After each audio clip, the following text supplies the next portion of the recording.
Caller ఉన్నారు, తీసుకుందాం. సురేష్ కుమార్ గారు హైదరాబాద్ నుంచి. హలో హలో, నమస్తే అండి. దేని గురించి తెలుసుకోవాలనుకుంటున్నారు? అంటే మా బాబు గురించి మాట్లాడాలి. ఓకే, డాక్టర్ గారు లైన్ లో ఉన్నారు, మాట్లాడండి. హలో, నమస్తే అండి, చెప్పండి. మేడం మా బాబుకి ఒక 20 ఇయర్స్ మేడం. ఓకే అయితే కొంచెం చిన్నప్పటి నుంచి డిలే మైల్ స్టోన్స్.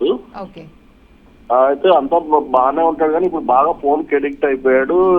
కొంచెం పని చేసి ఏదైనా మైండ్ పని చేస్తున్నా కానీ దాన్ని ఎక్కువ ఫోన్ కి యూజ్ చేస్తున్నాడు. ఓకే అతను కరెక్ట్ గా లైన్ లో పెట్టాలంటే ఎట్లా మేడం, అతన్ని ఏం చేయాలి ఇప్పుడు అన్నది అర్థం కాని సిచ్యువేషన్ లో ఉన్నాం. మంచి పీక్ టైమ్ లో ఉంది ఇప్పుడు మా పరిస్థితి. మాట అది ఎలా ఉంటుందండి బాబుది? స్పష్టంగా ఉంటుందా?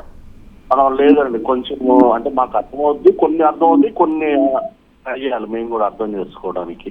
ఓకే, సో ఇలాంటి కేసెస్ వాళ్ళకి మేము robotic therapy with speech suggest చేస్తామండి. జనరల్గా రోబోటిక్ ఏంటంటే ఇప్పుడు వీళ్ళకి ఇప్పుడే స్టార్ట్ అవ్వలేదు ప్రాబ్లం, కొన్ని రోజులుగా ఉంది.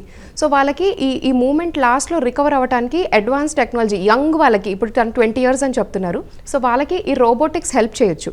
దాంతోపాటు స్పీచ్ థెరపీ చాలా హెల్ప్ చేస్తుందండి.